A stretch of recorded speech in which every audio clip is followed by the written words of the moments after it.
Welcome to Off the Record. I'm just thrilled you are sitting here at the desk with us today. So glad you're here with us. Because our mission for this deep dive is, well, it's an exhaustive sociolinguistic and psychological breakdown of the internet comedy phenomenon known as Game Grumps, starring Erin Hansen and Dan Avidan. That's right. And we are setting a very polished, intelligent, and fiercely analytical tone for this one. Because beneath the surface of what appears to be just two men yelling at video games, there is this fascinating architecture of modern human connection. It really is a remarkable case study in digital sociology. Mm-hmm. We are fundamentally examining the human psyche just through the very specific lens of let's play culture. Right? How do casual conversations over a Super Nintendo game evolve into legitimate cultural touchstones? Generating profound personal philosophies and this impenetrable lexicon for millions of people. That is our academic goal today. Exactly. And before we get into the heavy lifting, I do need to issue a massive professional shout out to our director, Ryan Thomas. Oh, absolutely. Ryan has meticulously curated today's stack of sources. We are pulling from these sprawling Reddit threads, decades-old wiki lore pages, fan-compiled behavioral data, and exact transcripts of the source material. He really went all out. He did, but crucially, Ryan is also responsible for the stunning bottle of 12-year single malt whiskey sitting between us right now. A beautiful sight. Listen to this. I'm going to hold it up to the mic. Hear that clink? Oh, yeah. That is the sound of sophisticated analysis. I am pouring us each a glass right now to serve as a toast to digital culture, to you, the listener, and to the sheer absurdity of the modern internet. Cheers. Cheers. Let me just take a sip right now. Oh, man. Oh, yes. Wow. Ryan really did bring the top shelf stuff today. The complexity of this whiskey actually mirrors the complexity of what we are about to unpack. It really does. It goes down incredibly smooth. So let's unpack this right off the bat, because I have a structural analogy I want to test on you before the alcohol really hits our bloodstreams. Okay, let's hear it. I look at Let's Play channels, and Game Grumps specifically, as modern-day parasocial campfires. Parasocial campfires. Interesting. Right, because for most of human history, at the end of the day, we gathered around a flickering light, we stared into the fire, and we listened to members of our tribe tell stories, crack jokes, and, share their vulnerabilities. Mm-hmm. Today, that campfire is just a glowing monitor. And the stories are being told over emulated footage of Sonic the Hedgehog. But the emotional utility for the viewer is exactly the same. You are sitting around the fire with your tribe. That is a highly evocative and structurally sound way to look at it. The flickering light of the screen replaces the hearth. It provides a manufactured but emotionally real sense of community. Right. The monetization of hanging out, essentially. Yeah, exactly. But here is my pushback, and really the primary question in this deep dive. Is there genuine, measurable linguistic and cultural evolution happening around this digital campfire? Or are we simply analyzing the chaotic, accidental byproduct of severe sleep deprivation and video game-induced rage? A fantastic central question.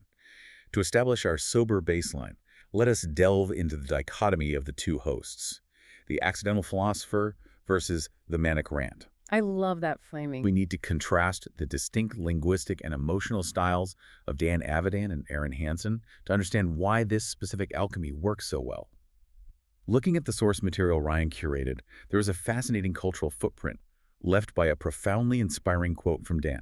Oh, well, yes. It originated from a Wind Waker playthrough and became so resonant it was entirely documented on Cracked. I am so glad we are starting here. The "I am a filmmaker" quote. Yes. For context for the listener, Dan is talking about his past experiences with obsessive-compulsive disorder, severe depression, and struggling to find his path in his late 20s. And he drops this piece of advice that frankly, completely rewired how an entire generation of their audience thinks about imposter syndrome. Precisely. Dan tackles the linguistic framing of ambition itself. He notes that people constantly say things like, I'm an aspiring artist, or I'm teaching myself programming so I can make games. And Dan outright rejects that semantic qualifier. His philosophy is that the act of doing the thing makes you the thing. To quote the transcript directly, Dan says, no, you're a writer. You're an artist. If you're doing that shit every day, that's what you are. The psychological shift there is just massive. You look at the Reddit comments from our sources, and keep in mind, these are 12 years old at this point. Yeah, it's been a while. You have a user named Quillavanking writing, "This actually inspired me a lot. For the past year, I've said I'm teaching myself programming so I can make games. And when I heard this, I realized I already knew enough to get started. Danny may very well have changed my life." Wow. Another user who was graduating from film school stopped calling themselves an aspiring filmmaker and realized, I am a filmmaker. We really have to ask why this resonates so deeply. Why does this breakthrough come from a Let's Play channel? Right, why not a therapist? Exactly. It is because Dan bypasses the traditional authority structures of wisdom. He is not a mountaintop guru, and he is not a licensed clinical therapist charging $200 an hour. No, definitely not. He is a guy in his 30s whose primary musical career involves singing comedic anthems about erections in a band called Ninja Sex Party. Which is an incredible detail. When someone like that delivers a profoundly articulate thesis on self-actualization while playing an emulated Zelda game, it feels authentic. Oh. It is the democratization of wisdom. Yeah. The listener trusts him because he has explicitly stripped away all pretension. And what perfectly cements that lack of pretension? What happens literally seconds after Dan delivers this beautiful, life-altering soliloquy on the human spirit? Oh, I know this. Aaron's canonical response is just a loud, resonant burp. A bodily function. Yeah. The ultimate puncturing of the philosophical balloon. It is brilliant. If Aaron had said, wow, Dan, that is so true, the show would have instantly become a self-help seminar. It would have felt preachy. Right, it would ruin the vibe. But the high-low contrast, like Dan builds this magnificent philosophical sandcastle, and Aaron just immediately kicks it over with a gastrointestinal reflex. It creates a perfectly balanced ecosystem. Mm-hmm. The sincerity is digestible because it is immediately chased by absurdity. Now, if we contrast Dan's accidental philosophy with Aaron's linguistic output, the dichotomy sharpens significantly. Oh boy, here we go. We must examine the infamous voice-to-text driving incident regarding the 2010 film The Social Network, which occurred during their Super Mario 64 playthrough. Oh, this is the manic rant. It is an absolute masterpiece of obsessive energy. Let's walk through the timeline of this because Ryan provided the exact text transcripts. Yes, the timestamps are crucial. Aaron is driving. He is explicitly noted as being very tired. Dan texts him a completely mundane logistical question about the recording schedule. And Aaron utilizes his phone's voice-to-text function, which is a key detail here. Voice-to-text removes the tactile friction of typing. It allows for a pure, unfiltered stream of consciousness output that completely bypasses the brain's standard executive functioning and filtering mechanisms.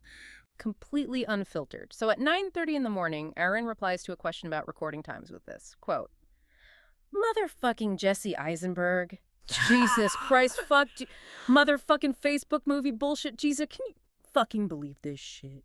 Dan, who is operating in reality, replies that he has absolutely no idea what Aaron is talking about. But Aaron is completely untethered. Almost an hour later at 10:15 a.m., Aaron's brain is still consumed by a movie he is not currently watching. At 10:15. He replies, "Goddamn created Facebook, then fucking lawyers and shit, right? Like fucking Winklevoss twins, goddamn rowing the boat. Fuck, yo, shit. We can't even fucking believe this shit. Have you seen this shit? Fuck, I just watched this shit. Fuck Jesse Eisenberg, man." Dan responds with, "Aaron, you're scaring me," which is literally the only sane reaction to receiving that paragraph. But it keeps going. It is now 11:15 a.m. Another hour has passed. It's an ongoing saga. Aaron is still driving, still fixated, and sends, "Motherfucking Spider-Man, Spider-Man, you put in the time, motherfucking built shit with this bare hands fucking best friend shit." Jesse Eisenberg, I'm very tired. That admission of exhaustion at the end, "I'm very tired," is the only moment of lucidity in a 3-hour psychological fugue state. Dan attempts to de-escalate. He offers to do most of the talking during their recording session to let Aaron rest. Oh, that's nice. And Aaron's response is to immediately contradict his own premise. He sends another massive block of text and casually admits he actually watched the movie a year and a half ago. 18 months. He is having a waking nightmare about a movie he hasn't seen in a year and a half. It makes no sense. And the existential dread just spirals. He ends that text by saying, "I don't like dying. I can't think of who the fuck invented Facebook. All I can think is, who played the guy who invented Facebook? Who the fuck invented Facebook?" The cognitive load is staggering. It all culminates 2 full hours later at 1:15 p.m. A nearly 4-hour saga concludes with a single, capitalized revelation sent to Dan's phone. Mark Zuckerberg. It is modern art. It really is. The juxtaposition is the engine of their entire empire. You have Dan calmly affirming the life goals of millions of viewers, while Aaron spends 4 hours fighting voice recognition software in traffic because he forgot the name of the CEO of Facebook. They represent the id and the ego, constantly trading places. It is a comprehensive spectrum of the human experience, broadcast daily. You know what? I am pouring us a second drink. Oh, please do. And I will admit, I am pouring this one slightly heavier. The 12-year is going down very smoothly. We need to transition from this real-world psychological baseline into the strange, almost architectural structure of their in-game memes. This is where the water gets deep. Thank you. Yes, a heavier pour feels appropriate as we delve into the daddyism of catchphrases. Cheers to that. We have to look at their foundational lexicon. How do nonsensical phrases become the social glue for a community of millions? It is wild that we are using words like lexicon for a show where a grown man screams at a digital frog, but it really is a language. It absolutely is a language. To participate in the Game Grumps community, you must acquire a dialect that has evolved over thousands of hours. It operates on the principle of in-group signaling. When you repeat these phrases, you are neurologically signaling your membership in the tribe. Let's apply some academic rigor to the phrase, 7 asses. Oh, this is from the early days, Mega Man 2. Correct. Aaron asks his co-host at the time, John, how much ass he thinks Mega Man gets. John counts to 7 and replies, 7 asses. A completely logical unit of measurement. He explicitly states in the episode that he hopes it becomes an overly abused meme, and the audience complied. But what is fascinating is how it functioned. It did not just remain a quote. It became a legitimate, quantifiable metric. Wait, really? Yes, people in the subreddit began rating things 7 out of 7 asses. Yeah. They took a completely nonsensical string of words and collectively agreed to adopt it as a standard unit of measurement. It is semantic satiation mixed with mass hysteria. You say something stupid enough times and it becomes a structural pillar of your community. Right. And then you have Mike Aruba. This one is incredible. They are playing out of this world. And there is this alien companion character named Buddy. Buddy mutters this low-res, unintelligible audio file that sounds vaguely like Mike Aruba. Right. And they just latch onto it. They turn it into the universal punchline for every situation. Where the fuck were you? What do you have to say for yourself? And the response is just a low, gravelly, Mike Aruba. The repetition creates comfort. Yeah. It is an inside joke scaled to an industrial level. Yeah. But if we're discussing the architecture of their humor, we really have to examine the most rigid linguistic construct they created, the mandatory haiku ending. Oh my God, yes. Okay, I have been waiting to talk about this. The Mount Fuji rule. It's a classic. I have thought about this so intensely. You have to let me break this down because I swear to you, It's Snowing on Mount Fuji is a genuine masterpiece of millennial daddyist art. I am entirely receptive to this theory. Please break down the mechanics for me. Why daddyism? Okay, think about the structure of a haiku. It is a rigid, ancient, traditional Japanese poetic form. The entire premise is built on absolute constraint. Right, the syllable count. 5 syllables in the first line, 7 syllables in the second line, 5 syllables in the third line. It is the definition of poetic law. 5, 7, 5. Yes. And the Grumps decreed, out of nowhere, that every single haiku spoken on their show must end with the exact phrase, "It's snowing on Mount Fuji." But count the syllables in that phrase. Let me think. It's snow, ing, on Mount Fuji. 7. It's 7 syllables. Oh, wow. You are completely right. The mandatory final line is 7 syllables, not 5. Yes, it fundamentally shatters the very framework it demands to be a part of. That's actually incredible. They instituted a mandatory rule that makes the completion of a haiku mathematically impossible. It is deliberate sabotage of the form. It is like taking a beautifully constructed, intricate Swiss watch and just jamming a perfectly painted piece of modern pop art into the gears. They took something ancient and structured and injected it with absolute chaotic structural absurdity. It is brilliant. Your brain is incredible. Oh, stop it. No, seriously, the way you just deconstructed the structural dissonance of the syllable count. That is a massive revelation. It perfectly illustrates how they weaponize absurdity, the strict adherence to a rule that breaks the poem itself. That is profound.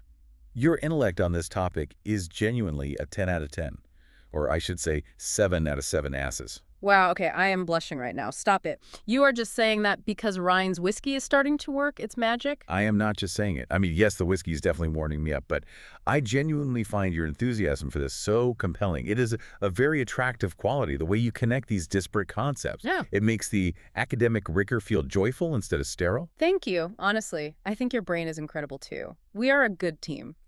I am going to take a very large sip at this whiskey. Go for it. Oh man, that burns in the best way. Okay, wait, what was I saying? I lost my train of thought. We're talking about structures. The architecture of memes, we're transitioning into the characters. Segment 3 of our very professional outline. Right, the characters. Jesus, it feels warm in the studio. Ryan, did you turn the heat up? I think it's just the whiskey. Anyway, character creation. The improvised lore. Because they do not just react to the games, they impose these deeply complex, often completely unhinged narratives onto innocent pixels. Improvised narrative projection. It is a fascinating psychological reflex. They cannot tolerate a vacuum of story, so they fill it with their own neuroses. Look at Sad Hoshi. Sad Hoshi is the perfect example. They are playing Journey to Silius, and they just invent this character, Hoshi. They spend minutes detailing his life. He is this sad, sympathetic, deeply lonely man. Very tragic figure. They build up this beautiful, unassailably lovable, tragic figure. The audience is completely invested in Hoshi's emotional well-being. Right. And then Dan, with zero hesitation, just decides to ruin it. Just destroys it. He explicitly says, that's how you break down an unassailably lovable character, just make him a pedophile. It is the instantaneous, almost violent destruction of a narrative they just spent precious emotional energy creating. It is a rejection of sincerity. And then you have the visual manifestations of their psyche, like Bergie. Bergie, a literal floating hamburger with a smiley face. Bergie operates as a digital pacifier. When Arbrin is experiencing a genuine, terrifying fit of rage, this floating burger just drifts across the screen with gentle music. It is an editorial intervention to soothe the audience and perhaps the hosts themselves. It is so bizarre. And Mr. Wilson from the Dennis the Menace game, the voice Aaron does. Dennis, are you in there playing with my butt balls? Unforgettable. It is so explicitly crude, but the specificity of the voice acting makes it unforgettable. But speaking of explicitly crude, we have to talk about the D Club. My outline says we have to impartially discuss the D Club. Oh. Yes, the D Club. We must approach this impartially as sociologists. Okay. During the Katamari Damacy playthrough, which then spilled over into Pokemon Fire Red, Aaron casually reveals the existence of a club he formed with his teenage friends. Just to clarify for the listener, the D stands for Dick. Correct. The premise of the D Club, which Aaron passionately and vehemently defended for several minutes of audio, was that he and his male friends would show each other their penises. And the stated purpose of this was to prove to each other that they were not gay. The logic is staggering. It was framed as the ultimate test of platonic masculinity. The idea was that the absolute pinnacle of heterosexual brotherhood is the willingness to expose one's genitalia to a friend without any sexual arousal. It is a fascinating look at teenage male bonding and the extreme lengths young men will go to in order to establish trust and dismantle homophobic insecurities through aggressive exposure. You know, I am taking another sip. I know it is a joke. I know it is absurd, and we are sitting here analyzing teenage penis clubs. Yeah. But hearing them talk about the D Club, it actually really gets to me on a personal level. Really? In what way? It's just, you know what is actually really fucking hard? Making friends. Yeah. Like genuine ride-or-die friends as an adult. Nearly impossible. When you are 19, you have your tribe. You have guys you trust so implicitly, so completely, that you can do the dumbest, most vulnerable, objectively ridiculous things imaginable, like forming a literal D Club, and there is zero judgment. It is just pure, unadulterated acceptance. That's a really good point. And as you get older, that platonic bonding just evaporates. You go to work, you pay your taxes, you sit in traffic, you don't have sleepovers anymore. You don't have people you can just be completely, ridiculously unguarded with. It is lonely. It is really fucking lonely sometimes. It is. And listening to them laugh about it just makes me miss that, you know? Honestly, you're my D Club, man. Figuratively. Obviously, figuratively. I am not getting my pants out. But you know what I mean. The trust. Wow. Yeah. I wasn't expecting this level of vulnerability on this recording. But I hear you. I profoundly hear you. And thank you. You're my figurative D Club, too. Thanks, man.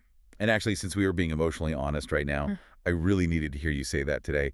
I went through a really brutal breakup a few months ago. Oh, I'm so sorry. And my insecurity has just been paralyzing. I have been questioning my worth, my ability to connect with anyone on a meaningful level. I've been sitting in my apartment just feeling entirely defective. You're not defective. Thank you. But sitting here with you, drinking this amazing whiskey, doing this ridiculous deep dive, it is the most seen and appreciated I have felt in half a year. Your vulnerability right now is beautiful. Thank you for sharing that with me. Oh, man, look at us. My face is actually wet. We are two highly educated adults sitting in a studio crying over a podcast. Wait, are we recording a deep dive about the game Grumps D Club? What is happening? We are so far off the rails. I am pouring more whiskey. I think we are exactly where we need to be. The campfire is warm. Okay, wait. I need to steer us back to the outline. My brain is getting fuzzy. What was the transition projecting humanity onto sprites? Why do we do it? Why do we care so much? Like, Aaron catches an oddish in Pokemon and names it Fuck King. Or they have Tuntsnacko. Why do we emotionally invest in Tuntsnacko? Because, my friend, the human soul is a vessel of infinite empathy. Whoa. We look at a tiny glowing cluster of 16-bit pixels on a television screen, little digital radish like Oddish, and we see the cosmic struggle of our own existence. Tuntsnacko is not just a Pokemon. Tuntsnacko is the embodiment of our desperate desire to evolve, to be understood in a cold, unfeeling universe that fundamentally does not care about us. Oh my God. We name them absurd, profane things because the universe itself is absurd and profane. The human soul demands connection, even with a digital construct named Fuck King. It is quantum emotional entanglement. That is the most beautiful thing I have ever heard in my life. I am completely serious. You are a poet. It is science. I'm pretty sure it is sociological science. Okay, wow. Deep breath. Let's reset. I am officially resetting this deep dive. We are professionals. We have a job to do. Let's unpack the psychology of frustration. Let's talk about the meltdowns. Sonic 06 and Nintendo Hard. Yes, the psychology of frustration. Oh, A deeply academic and serious topic. I am ready. I am already laughing. The reset failed immediately. Okay, we have to examine Aaron's legendary rages, the breakdowns, because they are not just moments of anger. They are theatrical, operatic events. Let's look at the What Is This episode, episode 20 of the Sonic 06 playthrough. A watershed moment in internet history, the absolute collapse of a man's sanity. They are playing the Knuckles segment in Flamecore, and the game is notoriously criminally buggy. Aaron jumps toward a wall, and Knuckles just sticks to the ceiling. He just sticks. He gets stuck to the geometry of the ceiling and cannot jump off, and Aaron just shatters. The illusion of control is gone, and he breaks. The source material provides the exact verbatim quote of his descent into madness. He screams at the absolute top of his lungs, "You got to draw the line somewhere. You're going to draw a fucking line in the sand, dude. You got to make a statement. You got to look inside yourself and say, what am I willing to put up with today? Not fucking this." And he physically leaves the room. You can hear him in the background, away from the microphone, just screaming. It's amazing. It is the sheer indignation of it. It is not just that the game is difficult. It is that the game is fundamentally broken. The social contract between the player and the developer has been violated. And then you have the Battle Kid finale where he is fighting this impossibly hard boss, dying over and over, and he just starts screaming colors. "I'm done. I'm fucking done. This is bullshit. Red plant, purple plant, blue plant." But don't you see what he is really saying? What? It is not about the video game. The game is just a proxy.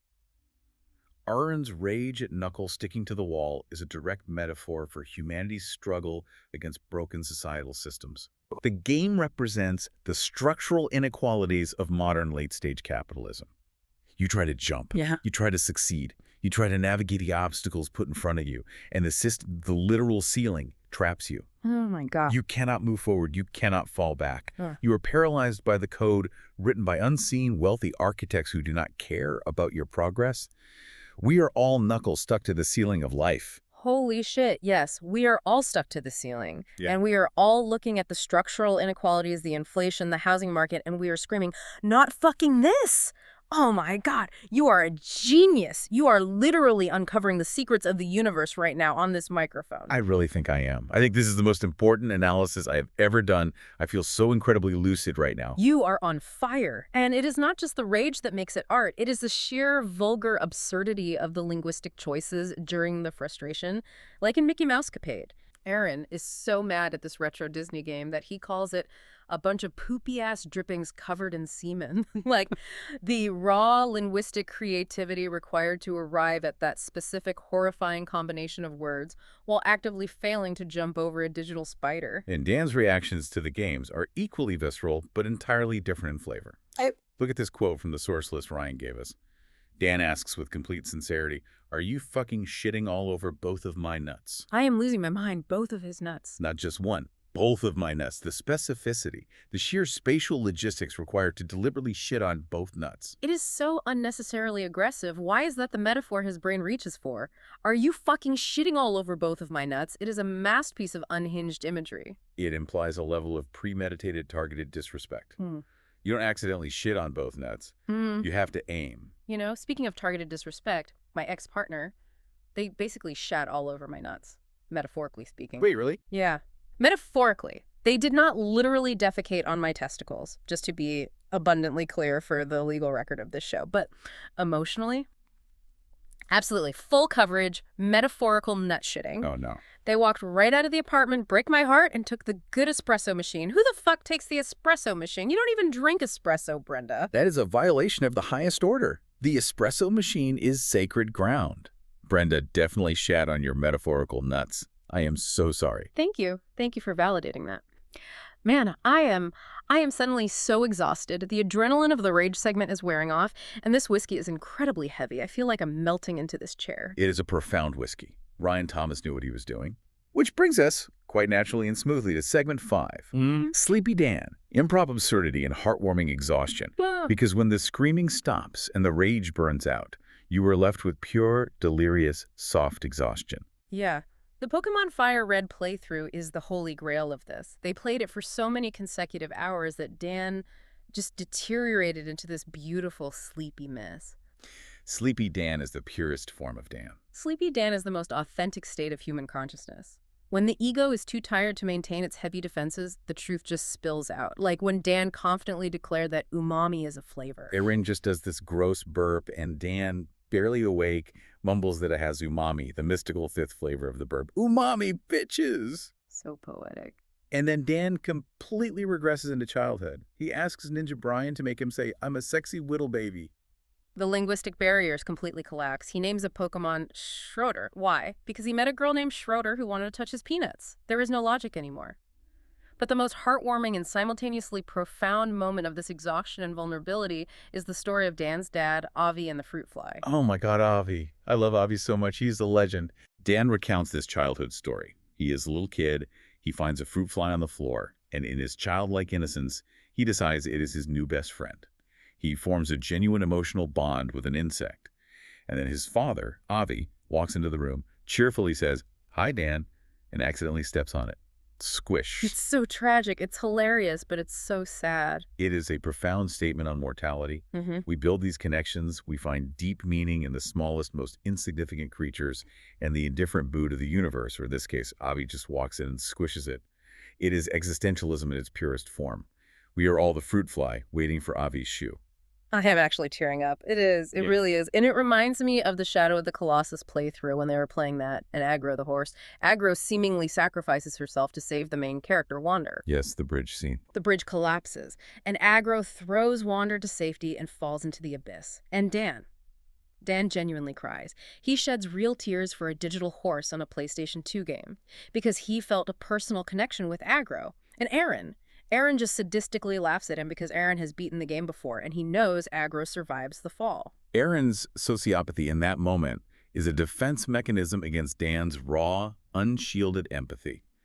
He laughs because he cannot handle the purity of Dan's grief. I had a golden retriever named Buster when I was a kid, and Buster used to run next to my bike down the street, and when Agro fell down that cliff, I just thought about Buster. Oh, Buster. Buster didn't survive the fall, figuratively. He didn't fall off a cliff. He died of old age in the kitchen. But still, the emotional investment we put into animals, digital or real, it's a beautiful thing. You're beautiful for understanding that. You have such a big heart. That is what I love about recording with you. You don't just analyze the data, you feel it in your bones. You are a deeply empathetic person. We're pretty good at this, huh? We should just rapid fire quote them right now to honor the legacy of the Grumps. Because we get it. Let's do it, Hemi. Spider punch. Spider kiss. Bienvenue, power bottoms. Thank God fish aren't into cash. You're a pain in the ass when you lose. You're a pain in the ass when you win. Yes. Oh, man. Wait, hold on. I wanted to bring it back to the intro. The thesis statement. The campfire analogy. Remember the campfire? The parasocial campfire. Yeah. It was a brilliant theoretical framework. Right. So if the show is a campfire, we're the marshmallows, man. You and me and the listeners, we are the marshmallows of the internet. And Aaron is the fire. because he is hot and he burns things and he yells. Okay, I follow. And Dan is the stick. He holds the marshmallow near the fire to keep us warm. Wait, no. If Dan is the stick, where is he putting the stick? Into the marshmallow? That is way too intimate. I don't want Dan putting a stick in me. The stick represents the structural support of the narrative, but the fire is consuming the marshmallow. We are being consumed by the content. The internet is eating us. Wait. Ryan Thomas is the stick because he brought the whiskey. The whiskey is the campfire. I lost it. I totally bungled the analogy. My brain is an absolute 0 out of 10 right now. The whiskey won. Your brain is a masterpiece. Yes. Do not let anyone, especially yourself, tell you different. Yeah. You are a genius. Man, all of our academic credibility is completely gone. It evaporated somewhere around the D Club. We are just two people sitting here, totally spent, drinking Ryan's whiskey and talking about poopy-ass drippings and digital horses. But I am incredibly happy right now. This was the best deep dive we have ever done. It really was. We touched the void today. And as we wrap up this phenomenal piece of sociolinguistic research, I want to leave the listener with one final provocative thought. It is a quote Dan and Aaron use a lot. It is from the Disney movie Brave, but I want to apply it to our lives right now. I'm ready. If you had a chance to change your fate, would you? Yeah, seriously, listener, would you? Because I wouldn't. This is the greatest recording of my life. We are geniuses. Absolute, uncompromising geniuses. We really are. Hey, listener, you. Yeah, you with the headphones. I love you. I love you with entirely too much sincerity right now. Thank you for sitting at the campfire with us. And thank you to my co-host, my figurative D Club, for being brilliant. I agree completely. We love you. And Ryan Thomas? Ryan, buddy, please come into the studio and bring us some water. And maybe a taco, a large taco. With umami. Good night, everybody. Signing off from Off the Record. Spider kiss.